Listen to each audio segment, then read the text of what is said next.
All right, greetings everybody.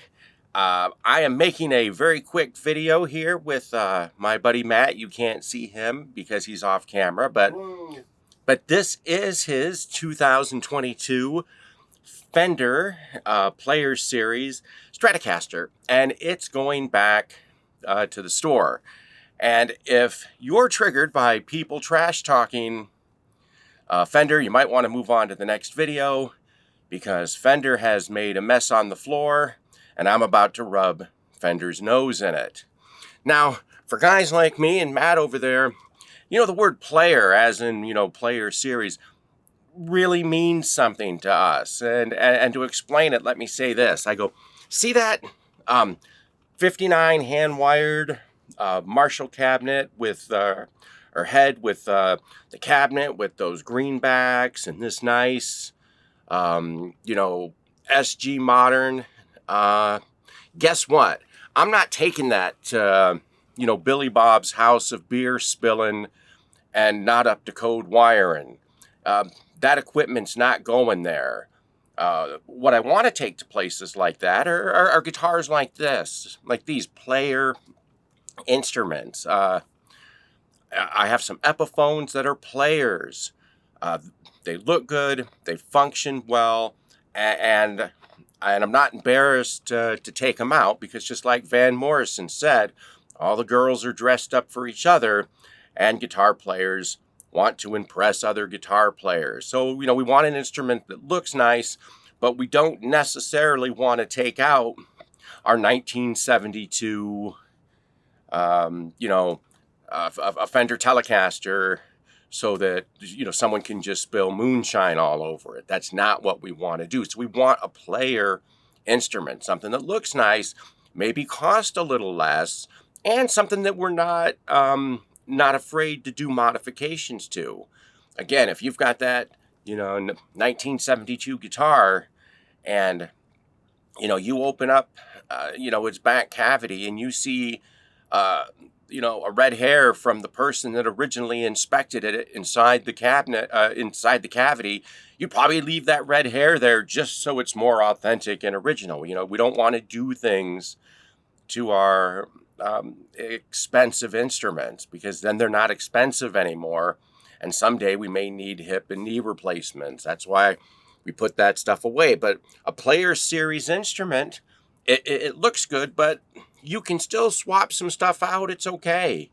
So the story with this particular guitar is, this is actually guitar number 2. The first one was what? It was an Alpine White guitar that that was purchased from Guitar Center, and I gotta say, Guitar Center's been really good about all this. I'm not rubbing Guitar Center's nose in it, and so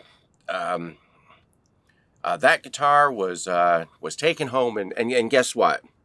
The Chinesium metal used in the saddle screws was stripped out. You actually couldn't make adjustments, and for some reason, one of the slots in the nut was completely off. And the string buzzed no matter what you did, which seems strange. I would have thought that they just used molded nuts, but and it was just all the same. But who knows? And Guitar Center was kind enough to say, you know what, just bring it back.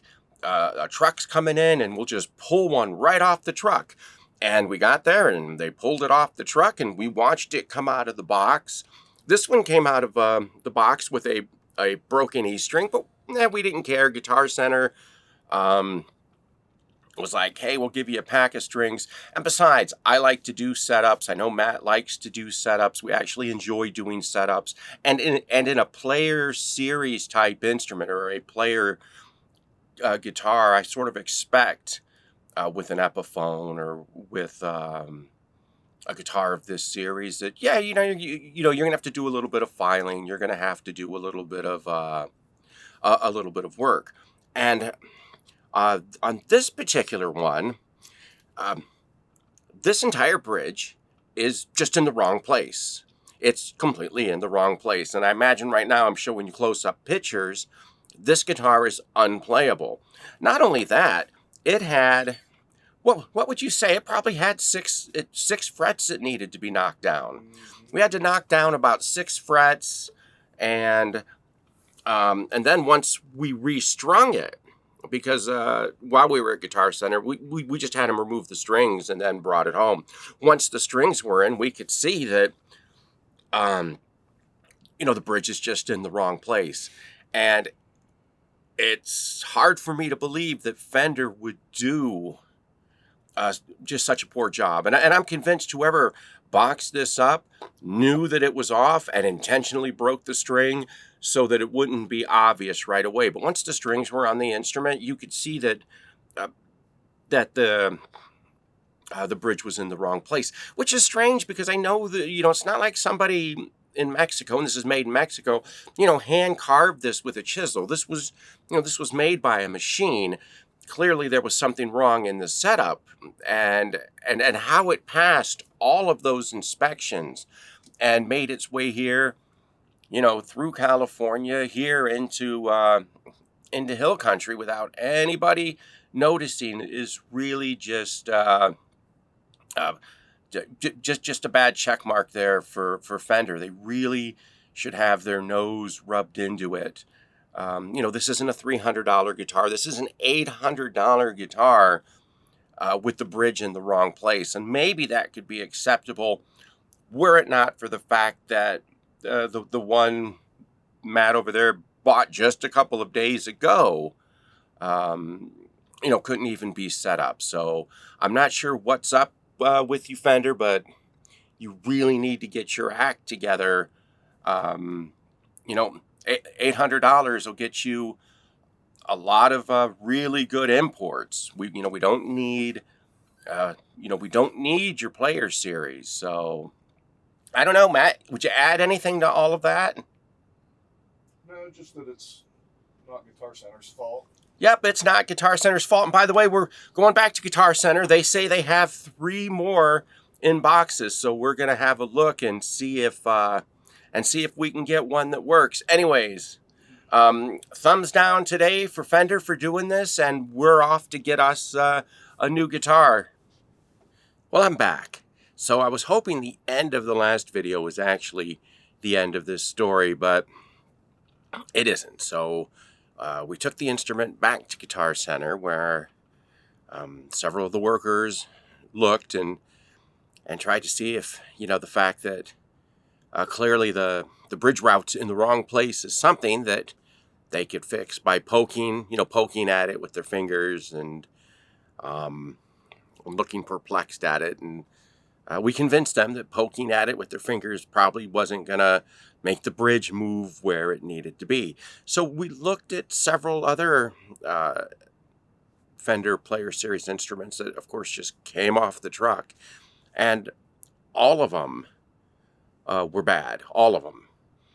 And really, that's a shame. And it's a shame for 2 reasons. One, I was fairly happy I'm happy the way Guitar Center dealt with this, but I'm really not very thrilled with their quality control. That kind of just flaw should be caught right when those instruments are unpacked. Someone could at least do a basic inspection and say, this is wrong. We can't put this we can't put this up. But then I have to remind myself that, at least at one time, I'm not sure if it is today, that, Home Depot and Guitar Center are owned by the same kind of people. And, when you're in Home Depot and, you're in the plumbing department talking to someone, you're not talking to a plumber, just so you know. If you're in the electrical section, you're not talking to an electrician, you're just talking to a clerk. And maybe I expect too much from a clerk at a music store. So we had to dig through Guitar Center until we could finally find a Players Series that at least could be worked on. And we had to find one serialized from 2021 that would work. And maybe eventually we'll show that to you. It's not here with me at the moment. It had some cheese grater fret ends. You could grate cheese with it. It really had some tall frets. I think Fender has jumped the shark on this one. Maybe if they would have spent less on marketing to me on Facebook and more on some just basic quality control. I mean, yeah, it's an $850 guitar. You know, I've paid less for cars. I mean, seriously, I've paid less for cars, and and you're going to sell that to people and expect them to be happy with it. So just finishing up with that story, and we'll catch you next time. Hopefully, with something a little more fun. You know, I've got some fun things planned, some shootouts, and we'll take it from there.